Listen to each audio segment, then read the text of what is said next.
Olá, no ar, Caixa Preta.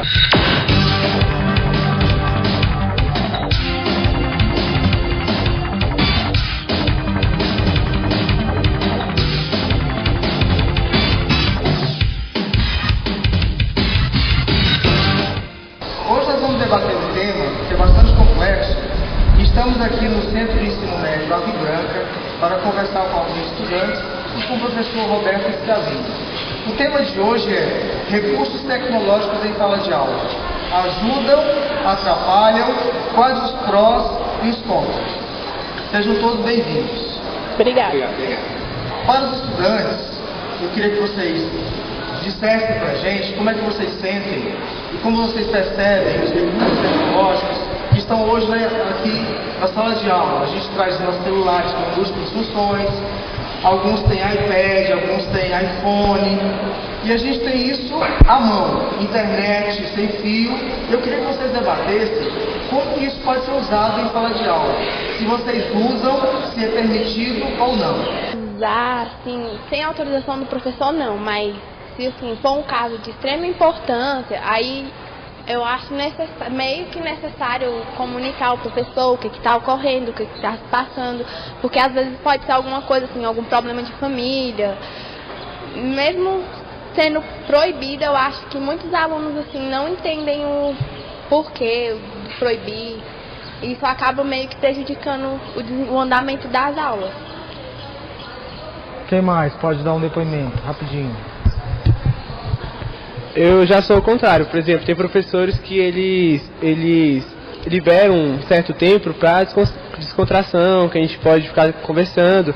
Eu aproveito esse tempo, entro em alguns sites de relacionamento, de redes sociais que eu participo, e aproveito o tempo que eu tenho para falar o que eu estou fazendo, o assunto. Se eu tiver alguma dúvida, eu pesquiso, já estou aproveitando pesquisa ali, vejo temas que tem na internet, já para ajudar o andamento do conteúdo que eu estou estudando. Assim, eu acesso a rede pelo celular, tranquilo, só que eu não acho muito certo porque nos horários de aula, assim, eu acesso só fora das aulas. Mas quando tem algum trabalho, assim, eu acesso o Google, as redes sociais, os e-mails são extremamente importantes e acesso também ao uso da internet nas escolas, no laboratório. Sobre o que ele falou sobre o caso da proibição. Às vezes em cada horário tem uma coisa certa, mas tem às vezes que alunos que ultrapassam os limites do que o professor permitiu. A professora está explicando a aula e coloca fone de ouvido, e isso, ao mesmo tempo, ele não percebe que está atrapalhando ele mesmo e atrapalhando a outros, porque um vê fazendo, aí outro quer, aí quando vai ver, já está todo mundo na bagunça aí. Atrapalha tudo. Sim, como ela estava falando, os outros alunos prestam atenção, eles fazem o mesmo, ouvem a música ou até prestam atenção àquilo para de fazer os estudos. Como ontem mesmo aconteceu esse caso. Estava lá estudando, aí tinha um colega do meu lado ouvindo uma música, aí todo mundo ficou parando para ouvir ele e uma bagunça, aí começou aquela multidão de gente falando.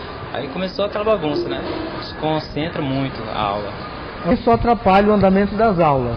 Então, em que medida a gente pode conversar com os colegas e o professor também fazer essa mediação para que isso não ocorra? Isso também tem esse caso. Os professores também usam aparelho celular. Eu acho que a mesma regra que é imposta para a gente devia ser empregada para eles também, pelo uso indevido do celular. A gente está recebendo a aula lá, o conteúdo, de repente o celular deles toca, eles vão lá, atende. Já a gente não tem direito de usar o celular. Os professores têm mais urgência, se uma pessoa quer falar com eles vêm diretamente e falam com eles. Nós, alunos, não. Os nossos pais, eles têm que ligar na escola e pedir para a escola e chamar a gente ou avisar pra gente. Ou se for algum caso de urgência mesmo, eles vão ligar na escola de qualquer jeito para avisar. Então, eu acho que a gente tem que respeitar os professores, respeitar a todos e até nós mesmos. Também, acho que quando o aluno precisa, caso de acidente com alguém da família, acho que os alunos podiam ficar sabendo, né? Acho que seria importante ser avisado na hora. Não... Ok, e com relação aos recursos que o celular tem, calculadora, você pode usar um torpedo, que isso você pode acessar sempre que você tiver vontade. Quem faz isso, e se você acha correto fazer uso de mensagem na hora da aula, ou usar o próprio celular para calcular, fazer algum cálculo.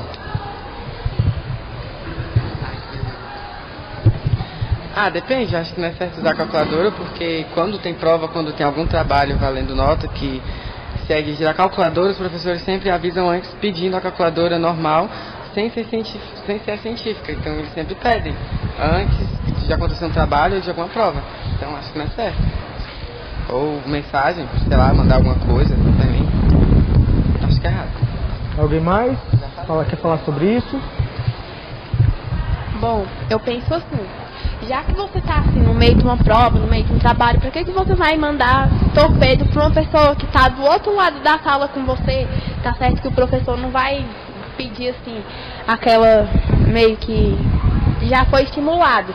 Você não pode conversar na sala, você não pode fazer isso, porque tem aquele tempo determinado. Porque ao mesmo tempo que você está ali tentando fazer um trabalho, por exemplo, é ao mesmo tempo que você vai estar ali mexendo no telefone, mandando torpedo para outra pessoa, é a mesma coisa de você estar atrapalhando o andamento da aula. Ou seja, vai resultar que muitos alunos vão ficar dispersos nessa questão. A maioria tem acesso em casa e tem acesso livre a todos os sites. Em casa, geralmente, os pais tentam bloquear alguns sites. Aqui na escola, é correto a escola bloquear alguns acessos? O que vocês acham? Alguns acessos, sim. Por exemplo, Orkut, MSN, mas como todos aqui, muitos moram longe da escola, pagam transporte, o que não vem ao caso agora, fica o quesito da formação de trabalhos em grupos. Ou seja, sempre vai ter aquela coisa de mandar um trabalho por e-mail do outro. Ou seja, se houver a proibição do Gmail, do YouTube, que às vezes é necessário, isso vai gerar meio que um conflito, porque várias vezes a gente vai precisar de recorrer ao laboratório de informática da escola e várias vezes a gente pode sair prejudicado em alguns trabalhos pela questão de ter trabalhos no e-mail.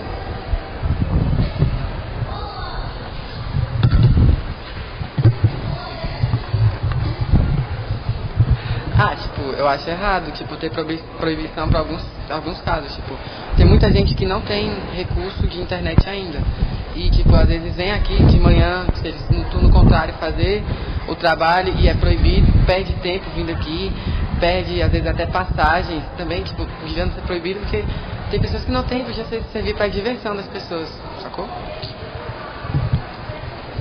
E também a respeito dos trabalhos. Como eles liberam o computador assim para fazer, eles tinham que saber tudo o que é necessário para o aluno. Por exemplo, alguns professores sabem que sobre vídeos, separar o negócio no YouTube, tentar balançar uns vídeos bons, esses sites, Gmail, essas coisas, saber separar tudo que é bom para o aluno. Se for para proibir tudo, saber diferenciar o bom para a gente. Agora nós vamos passar a palavra para o professor Roberto Schiavini, para ele dar o posicionamento dele, o ponto de vista, a percepção, como os educadores têm mediado esses recursos tecnológicos em sala de aula, a apropriação que os estudantes têm desses recursos, né? Eles hoje têm muito mais facilidade que as gerações anteriores de utilização de recursos tecnológicos. Até o acesso à internet hoje é mais facilitado. Eu queria saber do professor Schiavini como ele percebe isso e como os educadores estão lidando com essas propostas e com as inovações. Professor. Bom, a questão das tecnologias novas de informação e comunicação é uma realidade que está aí, né? Não dá para negar, né? Eu acho que é uma questão geracional, essa geração mesmo já nasceu inserida nessa nova realidade tecnológica. E cabe à escola, é papel da escola, né? E é uma das parâmetros que está na LDB, que é a Lei de Educação de Base da Educação, que é preparar o aluno, principalmente também no ensino médio, para exercício da cidadania, né? Inclusive nós vemos isso em PI, e também preparar para o mundo do trabalho. Ou seja, né, se a escola ela se torna conservadora ao ponto de não trazer essas novas tecnologias para dentro da escola, nós estamos fugindo um pouco, né, dessa proposta que é maior, né? Esse aluno, quando sair dessa escola no ensino médio, provavelmente vai estar envolvido de uma forma direta ou indireta com essas tecnologias, né? Seja no âmbito do trabalho, né? As novas profissões que estão surgindo aí exigem esse tipo de capacitação também. E o que cabe à escola e aos profissionais de uma forma organizada, lógico, né, não pode ser de uma coisa feita de uma forma aleatória, é criar um planejamento, né, em que existe, e aí sim existe planejamento de coordenações para que esse exercício seja feito de uma forma ordenada, né, dentro, como os alunos me falaram, dentro de uma proposta de trabalho em que seja feito um cronograma e que seja feito, o professor também faça essa pesquisa de sites relacionados ou temas relacionados em que esse menino vai buscar, esse aluno vai buscar lá, seja no Google, seja em outros sites de pesquisa, e traga isso para a sala de aula, né? O que nós percebemos é que existe muita informação, né, à disposição hoje em dia de nós, de todos nós, tanto professores como alunos, mas falta um pouco existir uma organização para que esse trabalho seja feito de uma forma orientada. E aí entra o papel do profissional nesse sentido. Ele também tem que estar atento a essas novas tecnologias e trabalhar de uma forma a trazer isso para a sala de aula, para que seja orientada dentro de uma proposta pedagógica, né, definida pela própria escola, né? Porque se percebemos, a informação é infinita que nós temos na rede, né? E como a gente filtra isso é que vai caber ao profissional da escola. Eu particularmente, minha área de sociologia, e estou trabalhando PI esse ano, eu sempre gostei de trabalhar com os alunos, e vou ter oportunidade de trabalhar esse ano com essas novas tecnologias. A escola tem um sistema que chama Moodle, né, que trabalha justamente com isso, é um sistema utilizado inclusive já pela UNB e muitas outras universidades. E aí nós temos o CEMAB tem essa característica positiva de ter essas tecnologias dentro da escola em prol do aluno, né? Cabe a nós agora um trabalho coeso de que isso funcione de uma forma positiva. As salas hoje têm televisão, né? Tem acesso à internet nas salas também. Lógico, nem todos os alunos, me parece, não têm acesso ainda às senhas, os professores têm, e isso tem que ser trabalhado em prol do aluno, em prol de uma educação de qualidade. Caixa Preta volta já.